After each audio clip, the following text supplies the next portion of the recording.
말씀 마태복음 5장 끝부분의 내용입니다. 이것은 우리 마태복음 5장에서부터 시작돼서 7장으로 계속 이어지는 5장, 6장, 7장으로 이렇게 이어지는 예수님의 아주 긴 가르침을 그 가르침의 한 부분이라고 할 수 있겠습니다. 이 가르침 전체를 흔히 말하기를 산 위에서 예수님이 앉으셔서 나온 자들에게 가르치셨다 해서 산 위에서 산상에서 가르치신 아주 뛰어난 아주 빼어난 교훈이다. 그래서 수훈, 산상에서 가르치신 수훈이다. 산상수훈이라고 사람들이 전통적으로 많이 그렇게 불러왔던 말씀입니다. 이 산상수훈을 보면은 예수님께서 신앙생활을 이미 하고 있는 그 종교생활, 종교인이죠. 우리 이스라엘 유대 백성들에게 진정한 참된 신앙생활과 그렇지 않은 잘못된 방향을 잘못 잡은 신앙생활, 이 두 방향을 이렇게 대조를 하신 그런 것이 있습니다. 대조를 해서 두 가지를 대조를 많이 해주셨는데요. 참 신앙은 이런 것이고, 그리고 잘못된 신앙은 이런 것이다. 이렇게 예수님께서 가닥 그 방향을 두 개를 대조해 주셨습니다.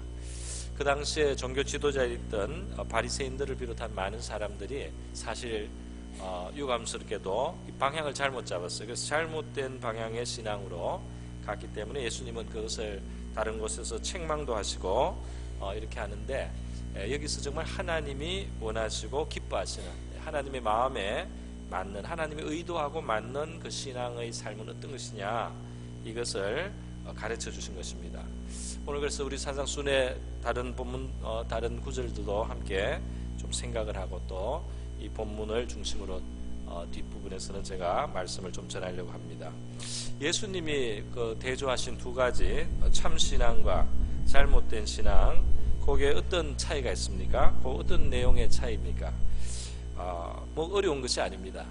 바른 신앙, 참 신앙은 뭐냐 하면 하나님을 의식하면서 살아가는 겁니다. 하나님을 자기의 마음속에 늘 하나님을 대해서 하나님 앞에서 하나님의 인정을 구하면서 살아가는 신앙, 그것이 참 신앙이요. 잘못된 신앙은 뭐냐면 이 신앙의 행위들이 사람에게서 인정이나 칭찬을 받는데 관심이 가 있는 거죠. 그래서 하나님을 의식하기보다는 이 사람들을 의식해서 사람들이 어떻게 볼까, 또 이렇게 하면 칭찬을 받고 사람들이 나를 존경할 것이다, 이렇게 생각하는 그 방향에서 신앙생활이 자꾸 이루어질 때 이것이 바로 방향을 잘못 잡은 신앙이라는 겁니다.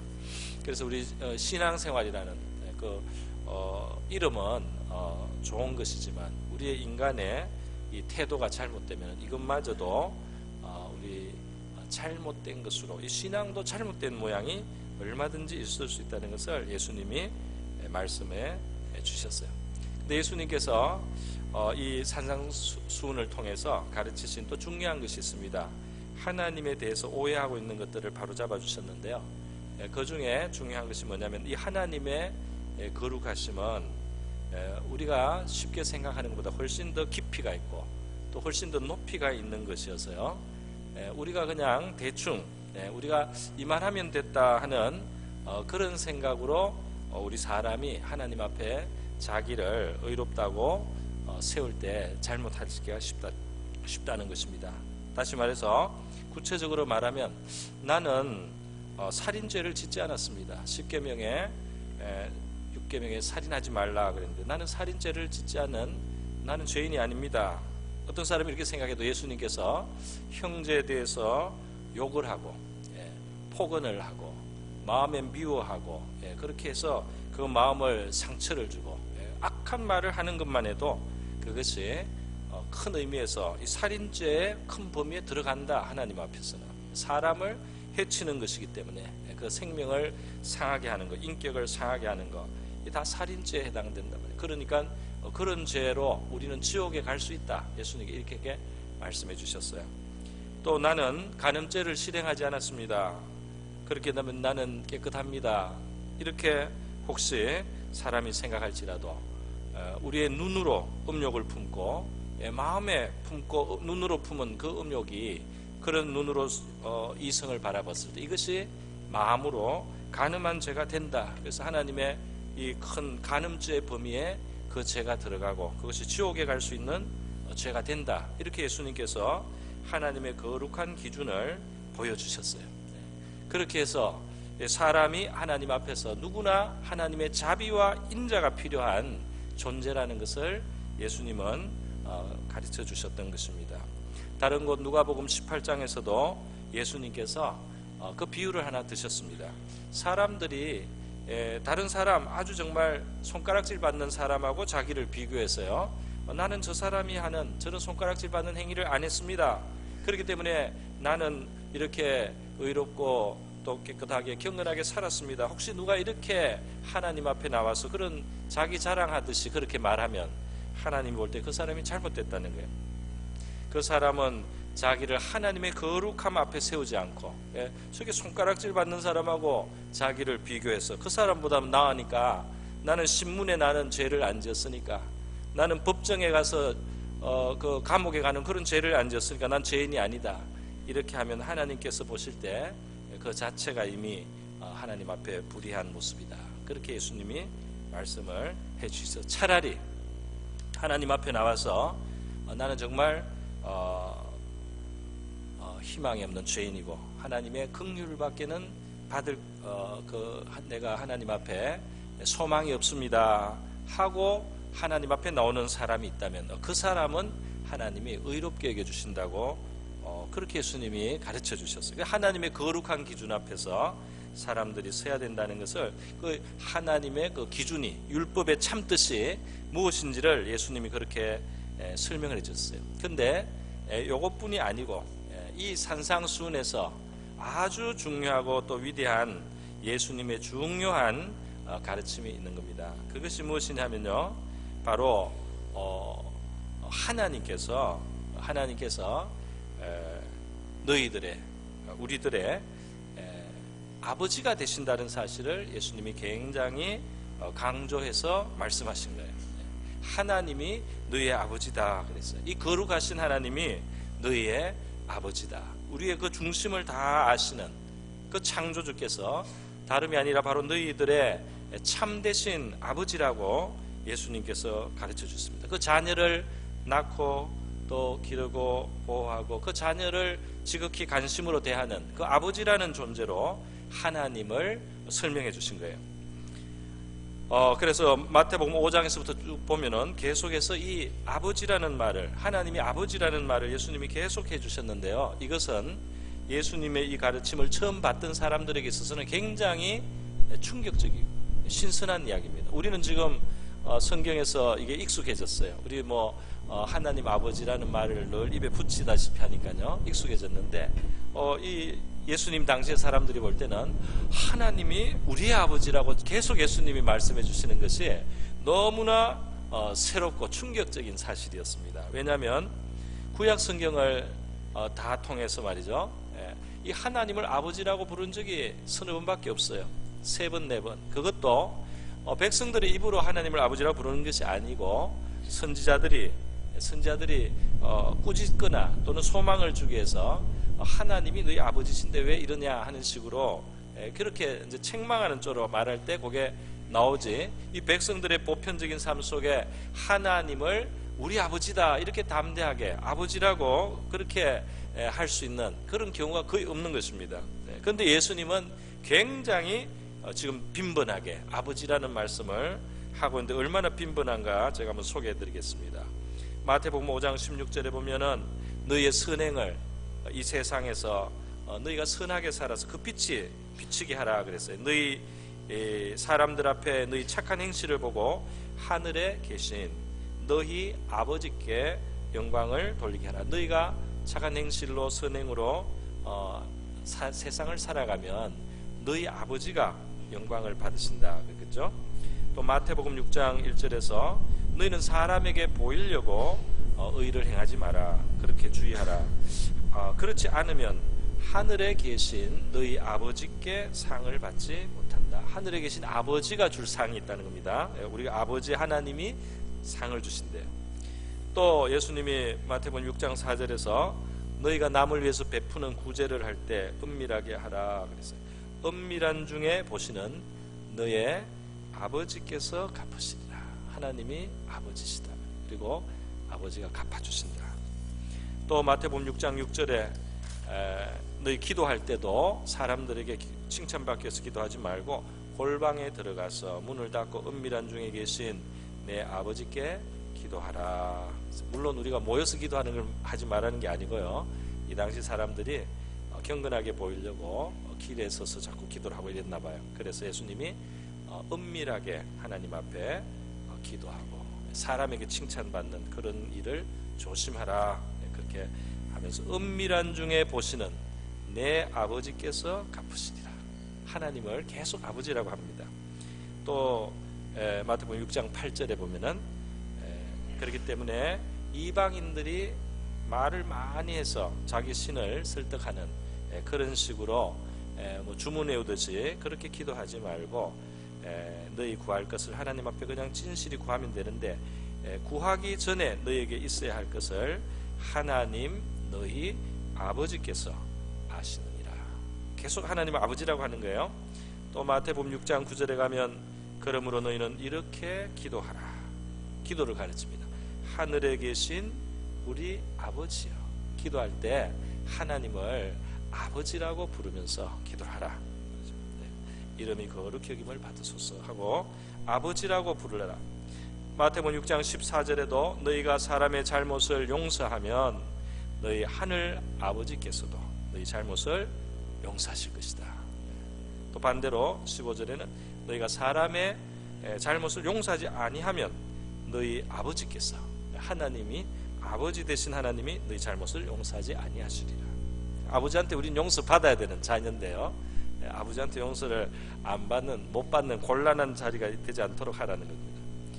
또 마태복음 6장 18절에 금식에 대해서 가르치면서도 말씀해요. 금식하는 자가 사람에게 보이지 않고 오직 은밀한 중에 계신 내 아버지께 보이게 그렇게 기름을 바르고 그리고 화장을 하고 머리를 빗고 깨끗하게 해서 금식을 하는지 잘 모를 정도로 사람들에게 그렇게 은밀하게 아버지께만 보이도록 그렇게 금식하라. 은밀한 중에 보시는 내 아버지께서 갚으시리라. 하나님을 계속 아버지라고 합니다. 또 마태복음 6장 26절에 가서 공중의 새를 보라. 심지도 않고 거두지도 않고 창고에 모아 들이지도 않는데 너희 하늘 아버지께서 기르시나니 너희는 이것들보다 귀하지 않느냐. 이 하늘 아버지가 얼마나 자상하신 분이냐면은 새들도 공중의 새들도 그걸 길러주시고 먹을 것 찾게 해주시고 가야 될 자리로 때 따라 옮겨가면서 찾아가기도 하고 그 하나님이 다 돌보시는 아버지시다 말이죠. 새보다 귀한 너희를 어떻게 대하시겠느냐. 아버지께서 또 6장 32절에 먹고 마시는 문제로 걱정하면서 사는 사람들 기도가 항상 그것만 구할 때 그렇게 이방인들처럼 기도하지 말고 너희 하늘 아버지께서 이 모든 것이 너에게 있어야 할 줄을 아신다. 그러니까 하나님의 나라와 의를 먼저 구하고 그 다음으로 그런 걸 구해도 된다. 이렇게 예수님께서 계속 하나님을 하늘에 계신 너희 아버지라 말씀하는 거예요. 또 마태복음 7장 11절에 보니까 너희가 악한 자라도 자식에게 좋은 걸 줄 줄 아는데 하물며 하늘에 계신 너희 아버지께서 하나님이 너희 아버지인데 아버지께서 구하는 자에게 좋은 것으로 주시지 않겠느냐 했습니다. 그러니까 그 아버지라고 하나님을 아버지라고 많이 말씀해 주시고요.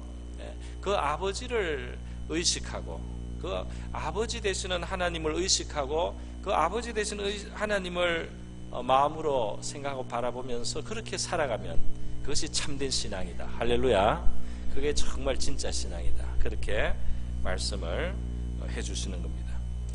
왜 하나님께서는 구약시대는 아버지 하나님을 많이 안 보여주시다가 이렇게 예수님 때 갑자기 이렇게 하나님의 아버지라는 가르침을 이렇게 강하게 강조를 나중에서 하시게 됐는가 생각해 봅니다. 하나님은 갑자기 너무 많은 것을 줘가지고 그렇게 어렵게 하지 않는 그런 지혜로우신 하나님이에요. 그래서 하나님은 단계별로 하나하나 차근차근 해나가시는 게 하나님 특징이에요. 천지 창조도 하루하루 한 단계 한 단계 보면 순서대로 해나가시듯이 하나님이 그렇게 하시는데요. 특별히 하나님을 아버지라고 먼저 알려주시면 우리 인간들에게 있어서는 아마 오해가 많이 되었을 것 같습니다. 그 온전하고 정말 좋으신 하나님 아버지를 상상할 수 있는 그런 모델이 별로 충분치가 않았던 것 같아요. 그런데 이제 예수님이 오셨어요. 예수님이 오셔서 바로 하나님을 가장 있는 그대로 나타내시고 말이죠. 은혜와 진리가 충만한 모습으로 그렇게 은혜롭고 진리가 충만하신 하나님 아버지의 모습을 바로 있는 그대로 보여주시는 예수님이 세상에 이제 오셨기 때문에 이제 하나님이 바로 아버지다 이렇게 가르치시고 그 아버지가 어떤 분이신지 우리에게 이제 감이 올 수 있게 이미 예수님이 오셨어요. 그래서 아버지를 계시하신 것입니다. 하나님을 아버지라는 사실을 계시하셨어요. 요한복음 14장에 하나님 아버지에 대해서 예수님이 자꾸 말씀하시니까 빌립이 예수님께 구하지 않습니까? 주님, 하나님이 정말 아버지신데 그러면 아버지를 보고 싶습니다. 어떤 아버지입니까? 아버지를 보여주세요. 그랬더니 예수님께서 빌립아, 내가 너하고 이렇게 오래 있었는데 아직도 모르겠냐? 나를 본 자는 아버지를 보았느니라. 할렐루야. 나를 본 자, 나를 보고 있는 것, 바로 아버지를 보고 있는 것이다. 아버지가 어떤 분인지, 아버지가 얼마나 인자하신지, 아버지가 얼마나 선하신지, 아버지가 어떻게 능하신지, 아버지가 얼마나 너희들을 오래 참으시는지, 아버지가 얼마나 끝까지 너희를 사랑해 주시는지, 아버지가 얼마나 자상하신 분인지 너희가 지금 바로 보고 있는 거다. 할렐루야. 예수님께서 그렇게 말씀을 해주시다. 그래서 예수님은 이제 아버지를 선포합니다. 하나님이 바로 아버지단 말이죠. 너희의 하늘 아버지가 계시다. 나를 보내준 바로 그 하늘 아버지가 너희를 사랑하시는 그 창조주 하나님이 바로 너희의 아버지다 말이에요. 어떤 사람들은 제가 지난번에 누구한테 우리 친척한테 들은 것 같습니다. 이제 나이가 많으신데요. 이제 부모님이 소천을 하셨어요. 아버님이 소천하시고 어머님이 소천하셨어요. 그랬더니 이 사람이 하는 말이 나는 이제 고아가 되었습니다. 그랬어요. 본인도 나이가 굉장히 많은 밑에 자녀도 있고 손자도 있는데 말이죠.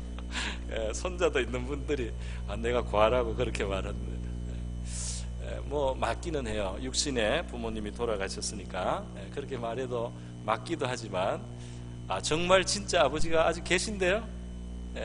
아니 육신의 아버지보다 더 진짜 아버지, 육신의 아버지는 우리의 몸을 이 땅에 낳게 하는데 통로가 되셨어요. 그리고 나의 보호자나 또 양육자가 되어주신 것은 사실이지만은 육신의 아버지는 이 땅에 있는 동안에 잠시 하나님을 대행해서 나를 길러주신 분입니다. 나를 낳아주신 분입니다. 우리의 영혼을 낳아주시고 우리에게 영혼을 주신, 그리고 영원하신 진짜 정말 참 하나님, 참 아버지는 우리의 창조주 하나님이신 것입니다. 할렐루야. 하나님이 진짜 아버지. 그러니까 내가 고합니다 이런 말을 하면 하나님한테 섭섭한 말을 하는 겁니다. 아버지가 계신데 아버지 앞에서 고하라고 하면 되겠습니까? 그러니까 아무도 우리 중에는 고아가 없는 줄로 믿습니다. 고아가 없어요.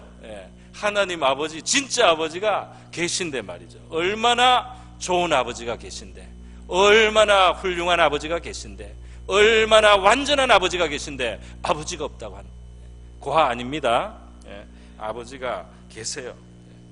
자, 여러분, 이렇게 예수님이 하나님을 아버지라고 우리가 한번 마음속에 제일 좋은 아버지를 생각해봐도 그 아버지보다 하나님 아버지가 더 좋은 아버지입니다. 할렐루야. 저와 여러분, 바로 당신의, 바로 이 자리에 있는 저와 여러분, 바로 당신의 참 아버지는 너무나 좋으신 분이에요. 너무나 훌륭하신 분이에요. 너무나 은혜로우신 분이에요. 너무나 선하신 분이에요. 너무나 사랑이 풍성하신 분입니다.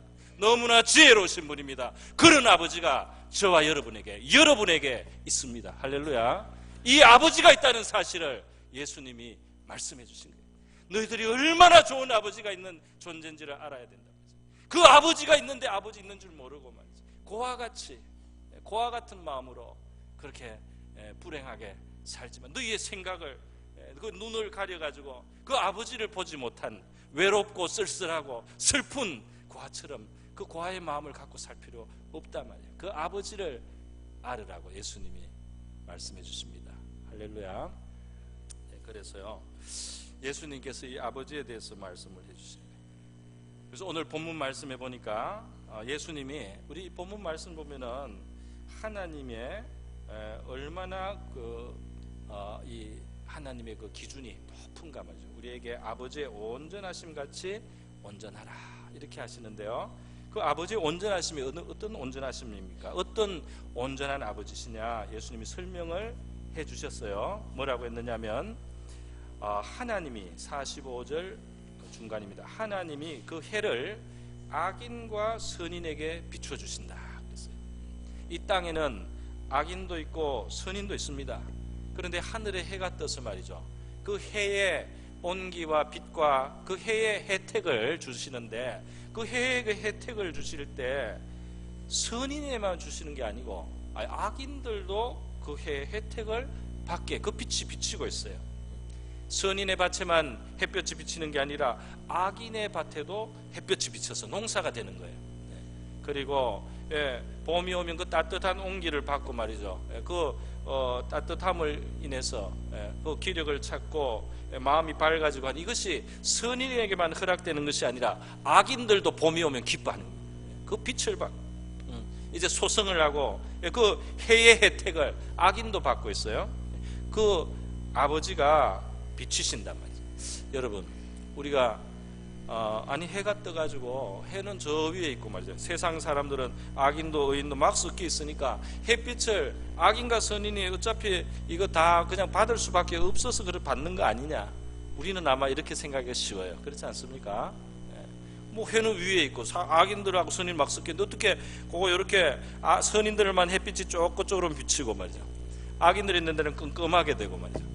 하늘에 구름이 쫙 해서 구름에 구멍이 뽕뽕 뚫려가지고 선인들한테만 그 빛이 쫙 비치도록, 선인들의 집과 밭에만 빛이 쫙 비치게 하고, 그리고 악인들은 빛도 못 보게 하고, 이렇게 하는 게 어려우니까 그게 안 되지 않냐. 그러니까 어쩔 수 없어서 이렇게 햇볕이 이 세상에 그냥 보편적으로 이렇게 비치는 거 아니냐. 우리는 아마 이렇게 생각하기 쉽습니다.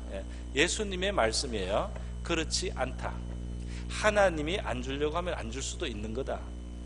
그 악인들에게는 빛을 안 주고 선인들에게만 비추려고 하는 능력이 없어서, 하나님이 그렇게 요 사람 주고 요 사람 안 줄 능력이 없어서, 그걸 구분할 능력이 없어서 하나님이 그냥 다 주는 게 아니고, 하나님이 알면서 이 사람 악인이고 이 사람 선인이고 이 사람 자격이 있고 이 사람 없고 이런 거 하나님 알면서 하나님이 악인에게도 빛을 비춰주시는데, 그것은 하나님 자신의 선함에서 나오는 거다. 할렐루야. 이 사람이 악인인데도 주는 게 아니고 하나님이 선하시기 때문에 그 악인에게도 주어지는 겁니다. 할렐루야. 구분을 못하셔서 안 주는 게 아니고, 구분할 능력이 없어서 안 주는 것도 아니고, 빛을 차단할 능력이 없어서 안 주는 것도 아니고, 하나님의 선하심이, 하나님의 관대하심이, 하나님의 넘치는 선이, 그 인자가 악인에게도 빛이 그냥 가도록 그렇게 해주신다는 거예요.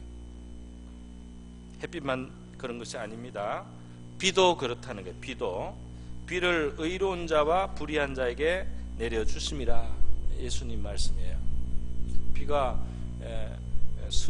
의로운 사람의 밭에만 내리고 불의한 사람에게는 비 한 방울도 안 오고, 이렇게 여기만 어떻게 비가 내리고 뭐죠? 바로 옆에 여기는 비가 안 내리고 이러지 않고 보편적으로 비가 오지 않습니까?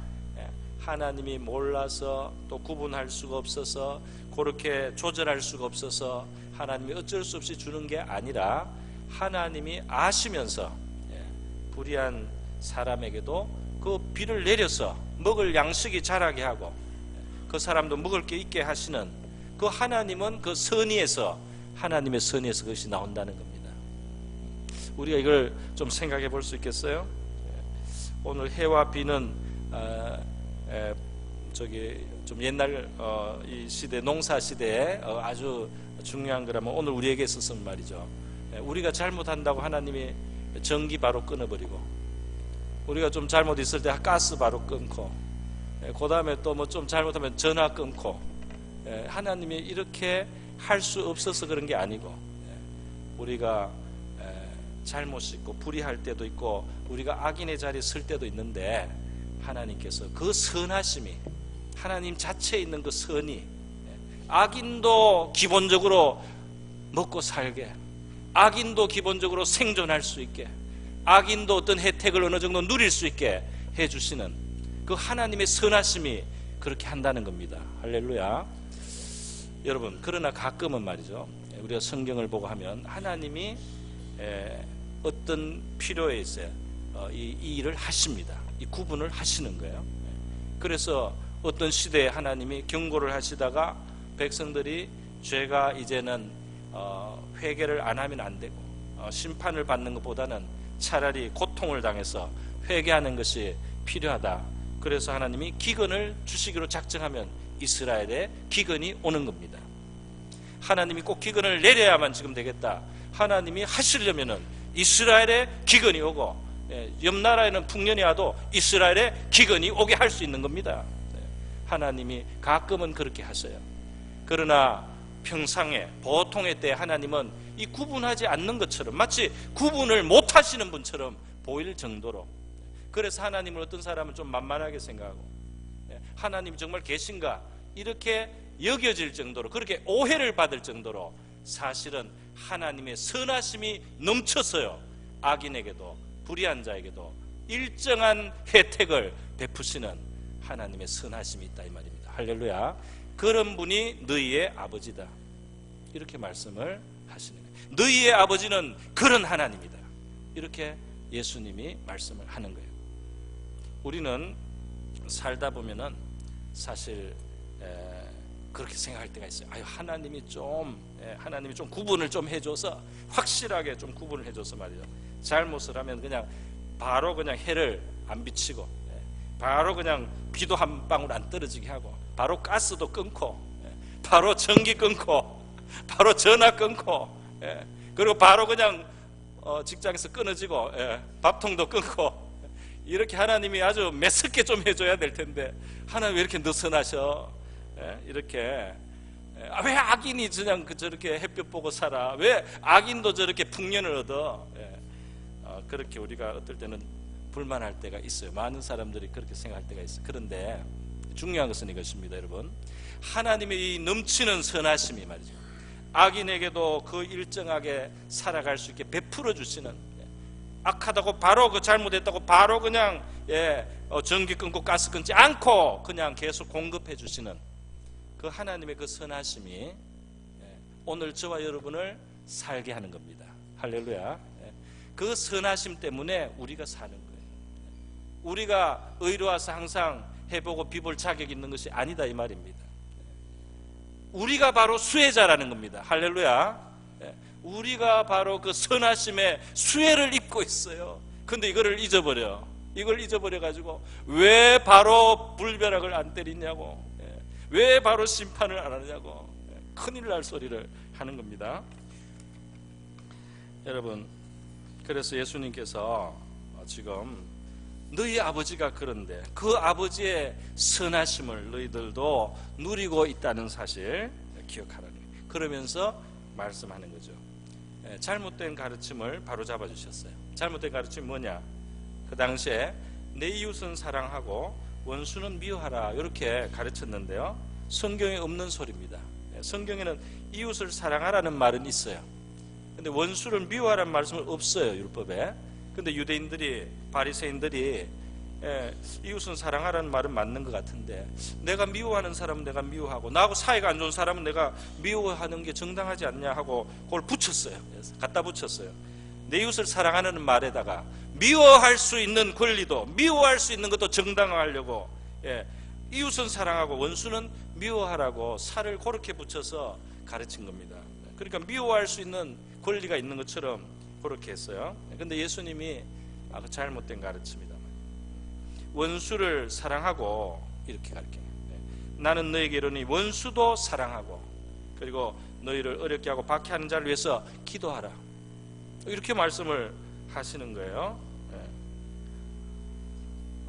참 그래서 이 말씀을 보면 예수님이 보여주시는 그 하나님의 뜻이, 우리를 향하신 그 하나님 굉장히 높구나.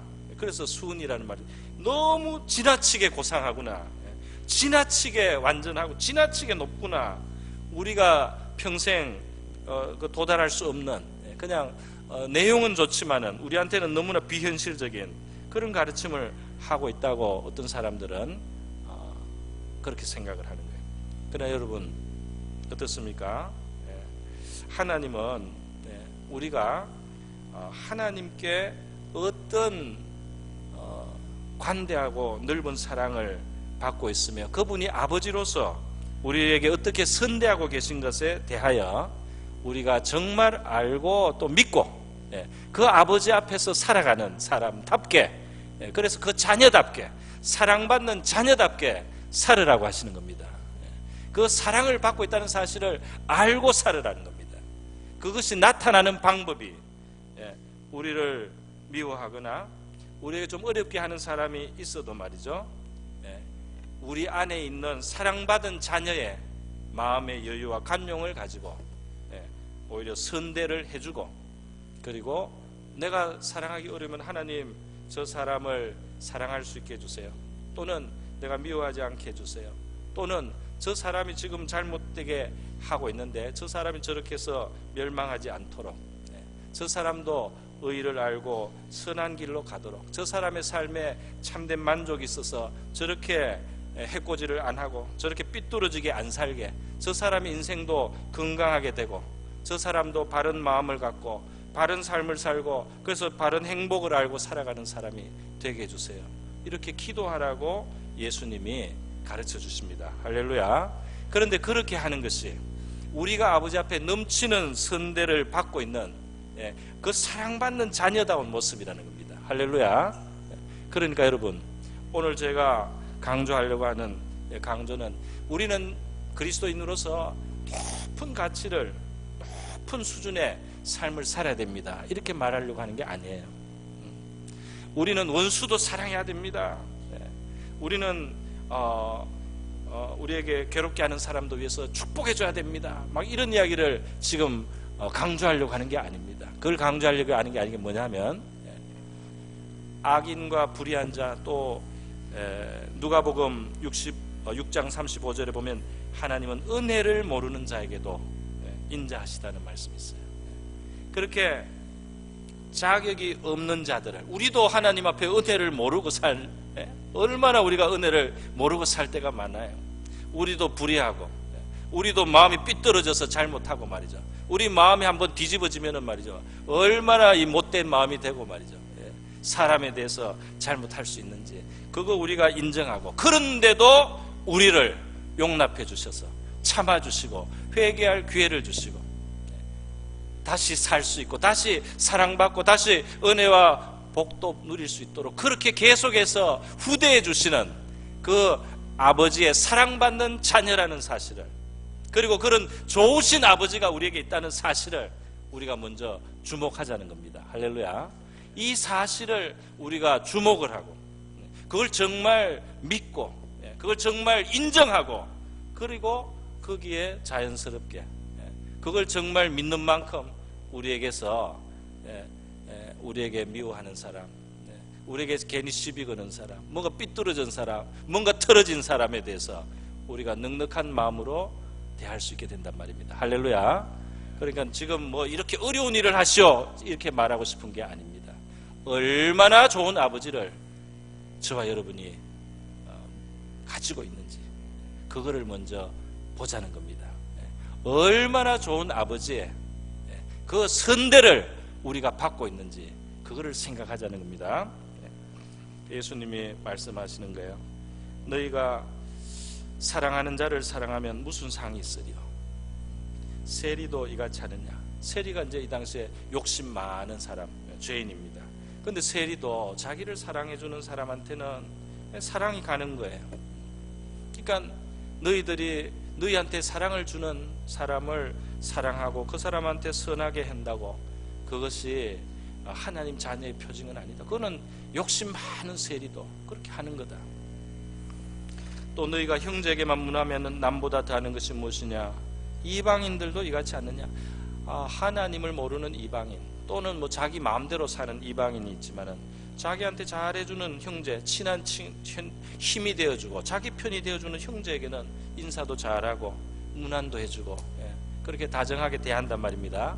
근데 그것은 다른 일에 있어서 하나님 앞에 악한 자라도 하나님 앞에 잘못된 사람도 자기한테 잘하는 자기 편인 사람한테는 다 잘하지 않느냐? 그런 것은 하나님 자녀의 그 자체가 그 표징은 못 된단 말이에요. 그 자체는 선이 아니고 그거는 그냥 그럴 뿐이다 말이에요. 그 자체는 그냥 당연한 일이고 당연한 일일 뿐이에요.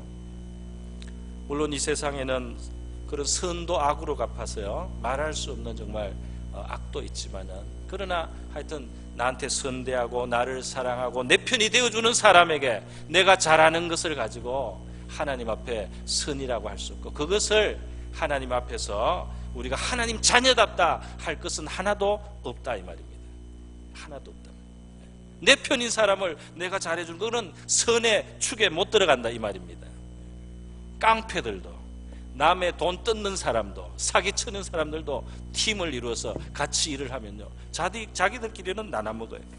자기들끼리는 친해요. 자기들끼리는 사랑해 주는 것 같습니다. 그런데 그것을 선이며 사랑이라고 할 수 있어요?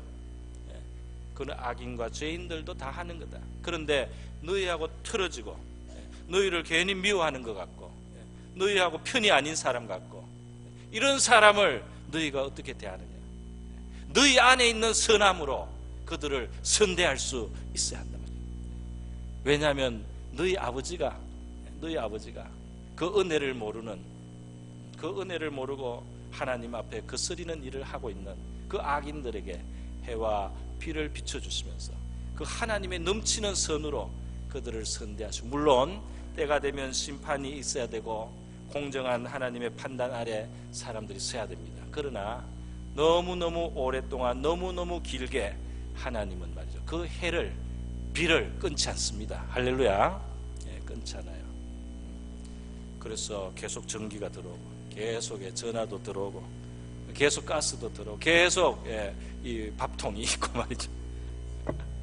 계속 하나님한테 그것이 문제가 없어서가 아니에요. 문제가 없어서가 아니에요. 하나님의 선함이 우리의 그 한계를 넘어서 우리에게 선을 베풀고 있습니다. 그 선대받는 것을 알으라는 거예요. 어느 날 베드로가 예수님한테 와서 물었죠.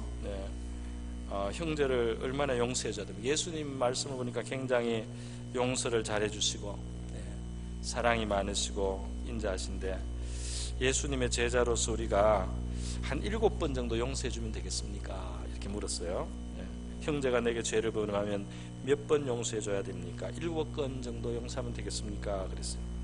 예수님께서 대답하시죠. 7번뿐 아니라 70번씩 7번이라도 할지니라. 7번씩 7번이면은 490번 하라는 말인가요? 491번째는 박살을 내도 된다 그런 뜻일까요? 그게 아닙니다. 세알이다 보면 잊어버려요 몇 번인지. 그래서 결국 계속 해줘야 되는 거예요. 근데 여러분 이런 말씀을 듣고 내가 괜히 예수 믿었다 490번 용서해줘야 되니까 이렇게 생각하기 쉽잖아요. 제가 말씀드립니다. 아니요, 우리가 이런 대우를 받고 있습니다. 우리에게 하라고 하기 전에 너희가 70번씩 7번 잘못하고 하나님 앞에 와서 용서를 구하면 아버지가 용서해 주신다. 하루에 490번 또 와서 용서해 달라고 해도 용서해 주시는 너희를 향해서 넘치는 선함으로 너희를 선대하시는 아버지를 알으랍니다. 할렐루야. 그 아버지를 생각하고 그 아버지의 선하심을 기뻐하고 즐거워하면서 너희가 살아라. 그리고 그냥 그 어울리게 계속 살아라. 다른 사람을 대할 때 그 어울리게 그렇게 사랑받는 하나님의 자녀라는 거, 그거를 기억하면서 살아라. 할렐루야. 아버지의 온전하심 같이 너희도 온전하라. 이 말씀이 저와 여러분에게 그대로 이루어지기를 축원드립니다. 우리 이 시간 다 같이 한번 기도하겠습니다. 우리에게 좋은 아버지가 되어주시는 아버지 하나님 감사합니다. 또 예수님을 통해서 아버지의 모습을 보여주셔서 너무 감사합니다. 받는 그 사랑을 알게 하시고 그 사랑받는 자녀답게 살게 하옵소서. 다 같이 기도합니다. 하나님 아버지 감사합니다. 오늘 마태복음의 말씀, 하나님께서 우리의 아버지, 우리의 좋은 아버지, 우리의 온전하신 아버지시라고 예수님께서 말씀해 주시고 또 그 아버지를 보여주신 것을 감사드립니다. 각박한 세상, 하나님 그리고 정죄하고 심판하고 복수하는데 익숙한 이 세상 속에서 우리의 마음에 있는 죄는, 악은 하나님 원수를 미워하고 그리고 박해하는 자를 저주하면서 하나님 그런 마음을 우리에게 낳게 하지만은 우리가 어떤 아버지를 모신 자녀인지를 우리가 늘 기억하게 하옵시고 그 아버지의 선대와 그 아버지의 후대하심이 우리를 어떻게 용납하시고 어떻게 사랑해 주시며 어떻게 용서해 주시는지, 어떻게 길이 참으시는지, 어떻게 우리와 함께 해주시는지, 어떻게 우리에게 햇볕을 그리고 그 비의 혜택을 끊지 아니하시고 기다려주시고 회개할 수 있도록 시간을 주시고 그렇게 우리의 심판을 기뻐하지 아니하시고 우리가 사는 길을 주시려고 하시는 그 아버지 하나님께서 우리 아버지 되심을 저희들 알게 하소서. 그 아버지의 후대하심의 수혜자, 얼마나 큰 수혜자인지 아버지 그것을 기억하게 하여 주셔서 그 아버지를 아는 믿음에서 우리가 사람을 대하게 하옵소서. 그래서 주님, 아버지의 넘치는 선함이, 아버지의 넘치는 그 인자가 은혜를 모르는 자에게도 끊지 않고 그 빛을 비춰주시고 비를 주시듯이 그 인자하심을 계속하듯이 우리는 사랑받고 그 인자를 받는 자녀의 행복과 감사를 가지고 하나님 우리를 박해하는 자, 우리의 원수를 사랑하는 또 용서하는 또 기도해 줄 수 있는 우리가 되게 하여 주시옵소서. 할렐루야. 감사합니다. 우리 아버지의 좋으심을 우리가 더 알아가기를 원합니다. 우리 아버지의 풍성하신 은혜의 세계를 알게 하소서. 하나님 아버지, 좋으신 아버지가 우리에게 있음을 감사합니다. 우리는 고아가 아니고 우리는 버려지지 않았습니다. 우리에게 아버지가 있음을 감사합니다. 피 흘려까지 사랑하시는 아버지가 있음을 감사합니다. 할렐루야. 고모신 하나님 아버지, 우리 예수님을 통해서 우리에게 얼마나 좋은 아버지가 계신지 알게 해주시니 감사드립니다. 아버지의 큰 사랑과 그 인애 넘치는 선을 우리가 받고 있는 수혜자라는 사실을 기억하게 하옵시고 아버지의 사랑받는 자녀처럼 살아가게 하여 주시옵소서. 고마우신 예수님의 귀하신 이름으로 기도드립니다. 아멘. 함께